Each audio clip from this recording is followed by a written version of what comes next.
신앙의 삶은 우리의 선택이 아니고 하나님의 선택, 곧 그분의 부르심에 의해서 이루어지는 것입니다. 그래서 신앙의 삶 자체가 곧 소명인 것입니다.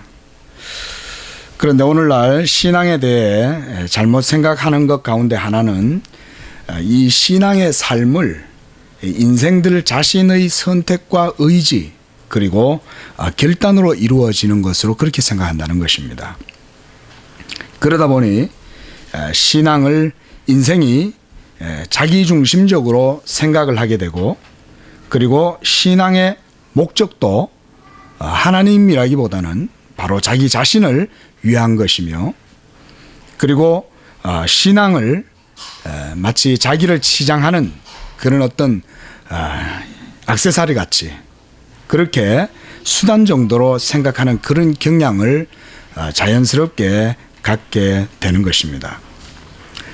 그러면 그의 신앙은 하나님에 대해서도 성경과는 상관이 없이 자신의 생각대로 믿음을 갖게 되고 결국 그런 신앙은 영적인 진리와 복음의 교훈을 조금도 알 수도 없을 뿐더러 되레 바로 그것이 우상의 신앙으로 변질되고 마는 것입니다. 이러한 비성경적인 생각은 비단 개인의 영역에만 이 영향을 미치는 게 아니에요. 본인만 그런 해를 받는 것이 아니고 전체 교회의 하나됨을 이루는데도 많은 분란을 일으키게 됩니다. 어떤 교회 가보면은요, 교회 한 구석에 막 전도사님하고 성도 둘이 막 서가 막 심각해요. 그 가서 보면 서로 싸우고 있는 거예요. 전도사님 그 막 중간에서 막 말리고 있는 거예요, 이렇게. 여러분 누구 잘못일까요? 전도사님은 판단도 할 수 없을 뿐더러 여러분 싸우는 사람 둘 다 문제죠. 서로 그 가보면 또 별거 아닌 거 싸우고 있는 거예요. 그 면면을 가만히 생각해 보면 뭐냐면 자기 중심을 위해서 신앙생활을 하고 있는 거예요. 여러분 아까 오늘 우리 오전에도 목사님 그런 말씀하셨지만 교회 와서요 말할 거 없어요. 하나님의 음성 들으려고 집중하고 있으면 딴 거 말할 필요도 없고 다른 거 신경 쓸 필요도 없죠. 하나님 중심의 신앙이 아니면 항상 문제가 생겨납니다. 신앙생활 하는데도 영적 평안도 뭔도 모르겠고 복음의 은혜와 또 하나님의 능력도 뭔지도 모르겠거든.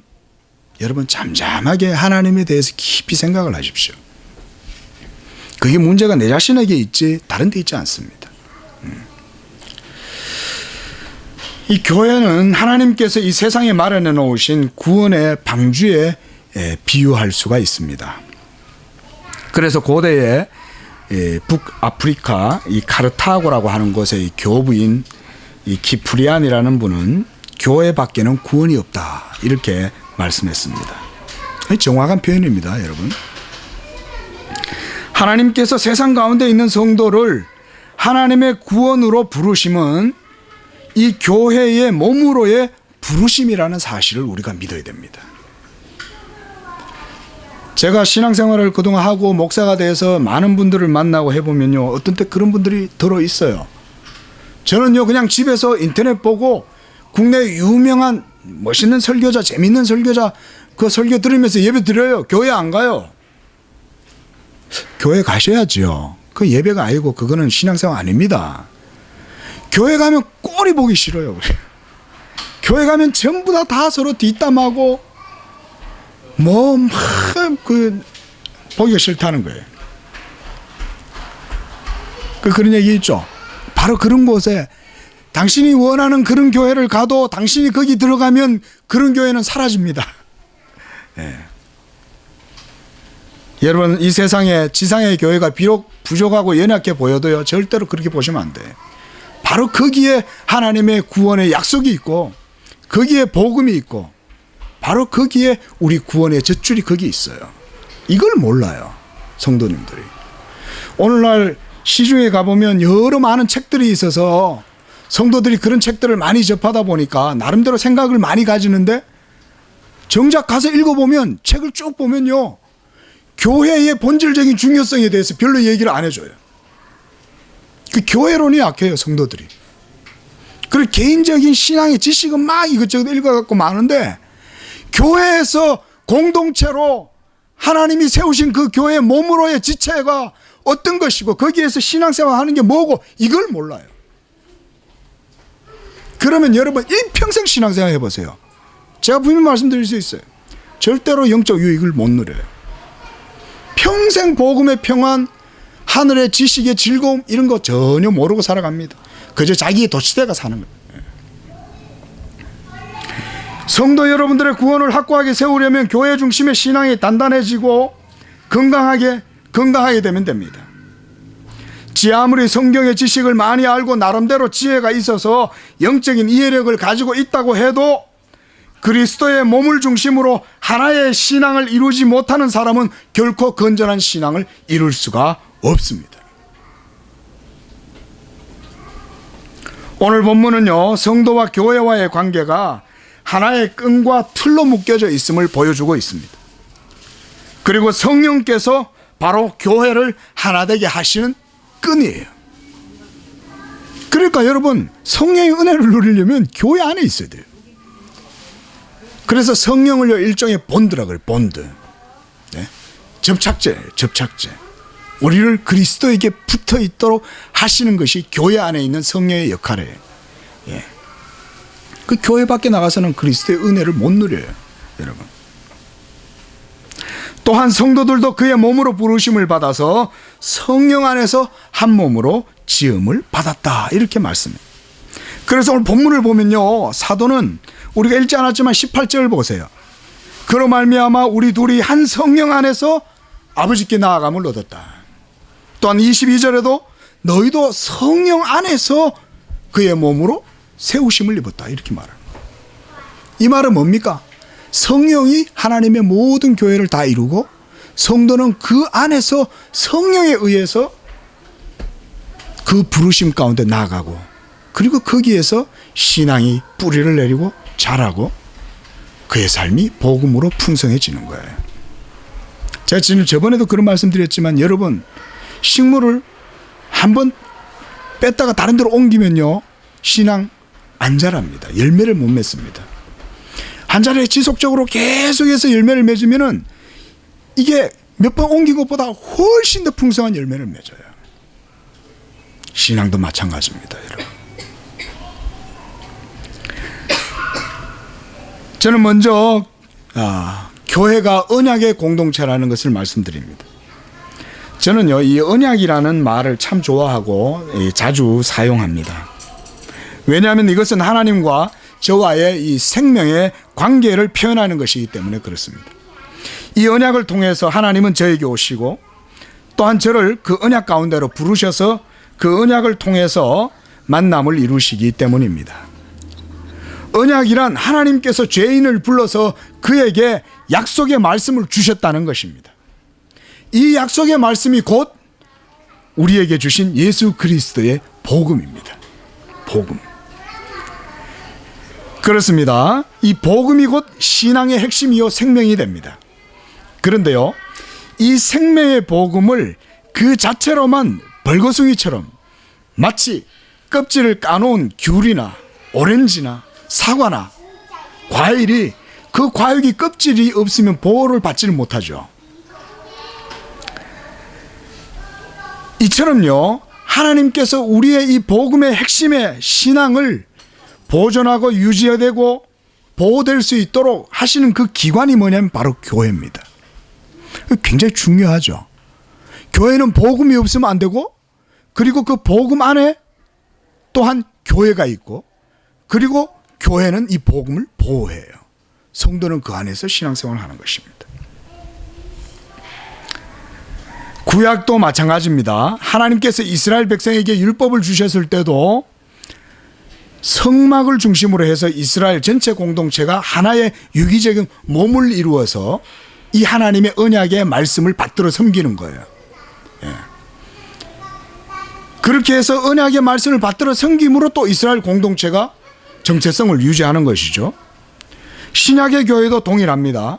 주님은 이 세상의 많은 사람들 중에서 특별히 주님의 몸된 교회의 지체로 부르시는 사람들이 있어요. 그들은 예수 그리스도의 복음으로 구원을 받습니다. 그런데 이 구원의 복음이 죄인들에게 전달되고 그리고 그들이 믿고 세례를 받으면 그 이후에 그들의 신앙이 교회라고 하는 이 어머니의 젖줄을 통해서 자양분을 받고 거기서 성도의 신앙을 자라게 하시는 것입니다. 여러분, 교회 중심 신앙, 그래서 우리가요 하나님 중심, 성경 중심, 교회 중심을 반드시 넣는 거예요. 굉장히 중요합니다, 여러분. 저희가 항상 절감을 많이 해요. 그러므로 성도 여러분, 거듭 말씀드리지만 여러분의 신앙이 그리스도의 몸인 교회와 항상 유기적이며 그리고 일치된 상태가 되도록 자신을 항상 잘 살피십시오. 교회와 유기적으로 일치되는 이런 신앙이 되도록 자신을 항상 잘 살피시라는 거예요. 왜냐? 그것이 바로 나의 영적인 유익이기 때문에 그렇습니다.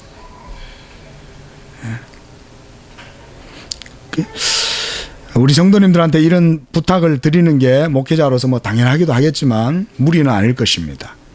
여러분, 교회에 다 오실 때요, 여기에 내가 왔다 생각하지 마세요. 내가 하나님의 집에 왔다 생각하시고, 그리고 여기에 목사님이 있고 성도들이 있다가 아니라 먼저 여기에 주님이 계신다. 새말부터 새초부터 새말까지 주의 눈이 주의 교회에 있다 하신 말씀처럼요, 그 마음으로 교회를 탁 오시어요. 예.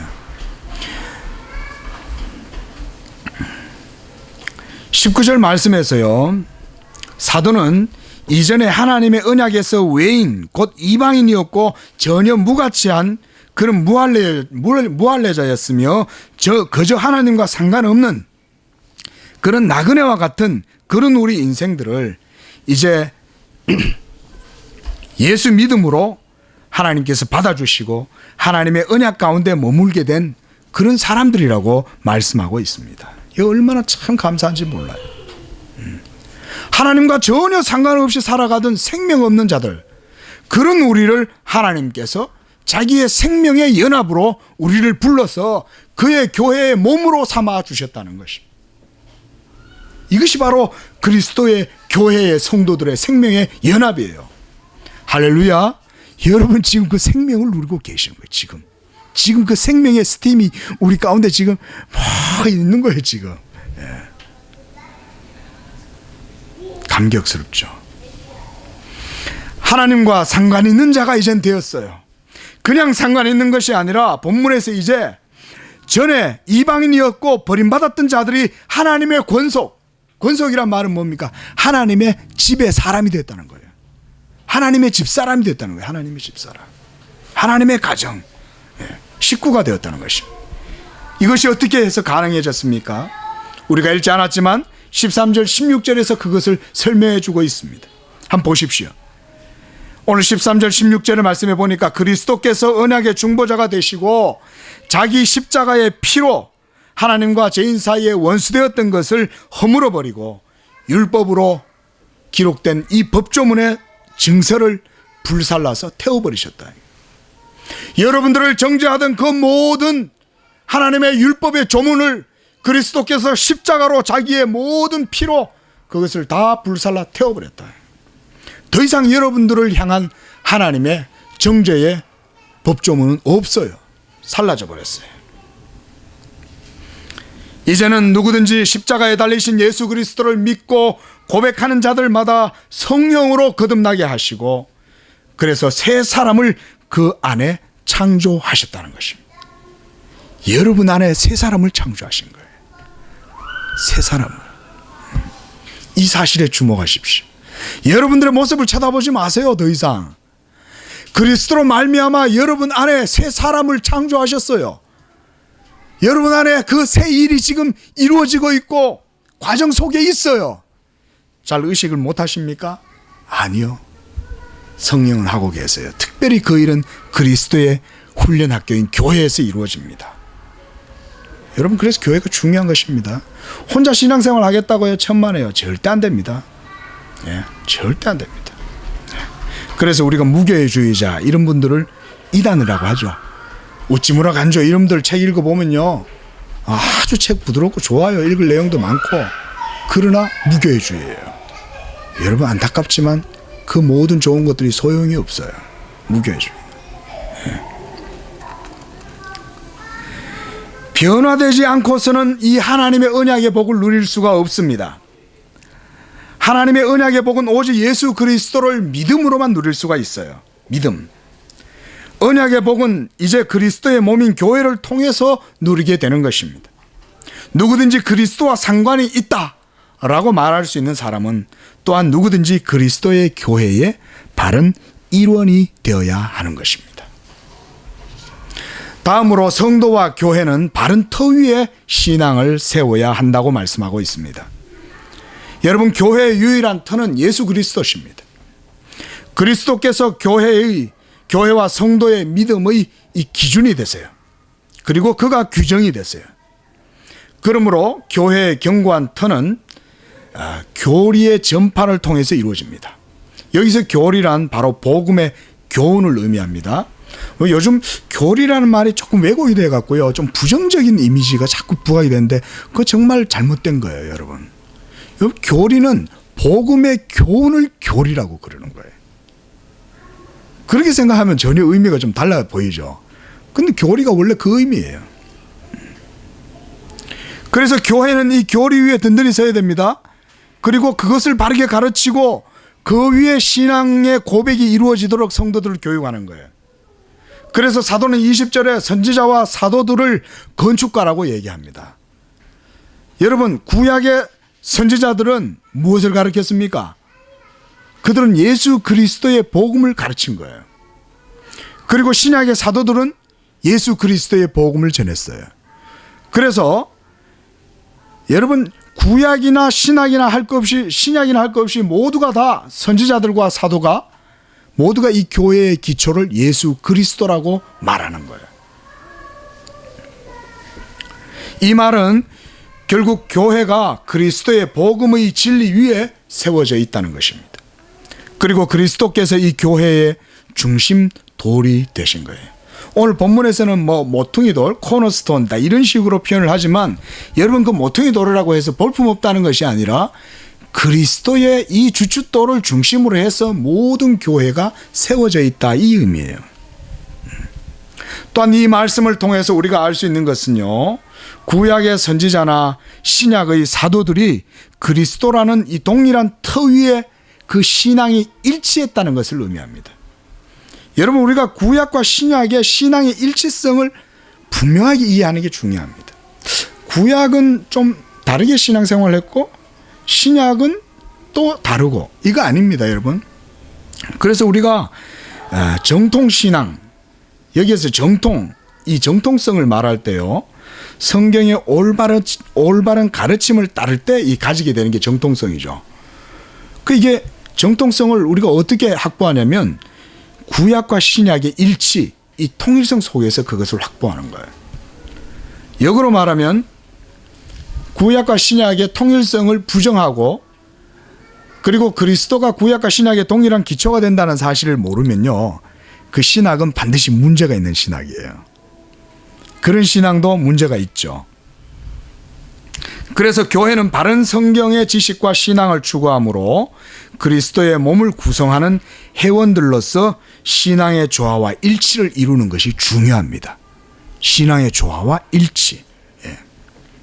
왜냐하면 교회들 지체 간의 신앙의 조화와 일치가 없이는 그 공동체의 진보와 성장이 이루어지지 않기 때문에 그렇습니다. 여러분, 교회는 그리스도의 몸이요, 여러분은 그 몸의 각 지체들로 부름을 받았습니다. 이러한 부름을 받은 각 지체들은 이제 온전한 하나를 이루기 위해서 힘써야 합니다. 여기서 힘쓴다는 말은 서로 교제를 위해서 힘쓰라는 말보다는요, 보다 폭넓게 그리스도의 이 진리 안에서의 하나를 이루기 위해서 힘쓰라는 거예요. 결국 신앙을 위해 힘쓰라는 것입니다. 신앙을 위해서. 서로 이해하는 것도 신앙을 위해서 힘쓰십시오. 그리스도를 위해서, 교회의 몸을 위해서, 결국은 나의 영혼을 위해서 힘쓰라는 것입니다. 그러므로 에베소서 4장 3절에 평안에 매는 줄로 성령의 하나 되게 하신 것을 힘써 지켜라, 이렇게 말씀합니다. 일치와 조화됨이 없이는 결코 교회가 진보와 성장, 영적인 온전한 부흥을 이룰 수 없어요. 싸우는 교회 성장합니까? 저도 어릴 적부터 교회에서 자라 모태신앙이지만은 정말 여러분 교회에서 칼부림 나는 것도 많이 봤어요. 여러분 상상이 안 되죠. 어떻게 교회에서 그런 일이 일어나나. 그럼 그런 교회가 성장하냐? 성장 안 합니다. 그럼 영적으로 다들 평안하냐? 영적으로 평안 안 합니다. 냉랭해가지고 더 이상 싸울 수는 없고 서로 그냥 멀리 떨어져 있을 수는 없고 한 공간에 앉아 있는데 그게 무슨 은혜가 되겠어요? 목사님이 복음을 전해도 복음을 들을 마음도 없어요. 용서를 못하는데 어떻게 복음을 들어요? 예? 그리스도가 모두 용서를 했다고 하는데도 앉아서 서로 막 갖다가 이를 갈고 들도 앉아 있는데 그건 무슨 은혜가 되겠냐 말이죠. 예. 이런 건 여러분 하나님 앞에 나중에 다 책망받는 거예요. 예. 세 번째로 성도는 하나님의 거하실 처소로 부르심을 받았습니다. 하나님의 성령이 거하실 처소로 부르심을 받았다는 것은 그러므로 매우 특별한 부르심이라는 것을 의미하는 것입니다. 하나님께서 여러분을 하나님이 거하실 처소 성전으로 삼기 위해서 택하셨다는 것입니다. 그리스도의 몸인 교회는 성령 안에서 모든 성도가 진정한 연합을 이룰 수가 있습니다. 앞서 말씀드렸듯이 우리를 신앙의 삶으로 부르심도 성령의 역사요. 성령께서 부르시는 각 사람을 그리스도의 몸의 지체들로 불러서 세우시는 것입니다. 그래서 22절 말씀에 보면 예수 안에서 함께 지어져 간다 이렇게 말씀하고 있습니다. 성령 안에서 하나님이 거하실 처소가 되기 위해 예수 안에 함께 지어져 간다. 옆에 한번 쳐다보십시오. 여러분 우리가 다 같이 예수 안에 함께 지어져 가는 존재들입니다. 얼마나 복돼요 여러분. 얼마나 의미 있고 복됩니까? 그래서 저는요 마지막으로 모든 성도가 하나님 안에서 함께 지어져 간다라고 하는 이 말씀의 의미를 드리고 마치고자 합니다. 영원히 여러분 가운데 여러분 속에 살아계신 진리의 하나님이 여러분들을 성전 삼아서 함께 거하신다는 이 생각을 한번 해보십시오. 네. 살아계신 하나님이 여러분과 하나가 되었다. 그리고 그렇게 될 때 여러분의 삶에 어떤 일들이 일어나겠는가 하는 것입니다. 먼저는요 여러분 속에 생명이 들어가서 그래서 생명이 내 속에 들어왔기 때문에 죽지 않게 된다는 것입니다. 성령은요 생명의 영, 곧 살리는 영입니다. 예? 해골의 골짜기에 성령의 바람이 불자 군대가 여호와의 군대가 일어났어요. 생명의 영이 들어갔기 때문에 그렇습니다. 그러므로 그리스도의 영은 살리는 영이 되심으로 우리가 죽지 않고 그리스도 안에서 영생을 누리게 됩니다.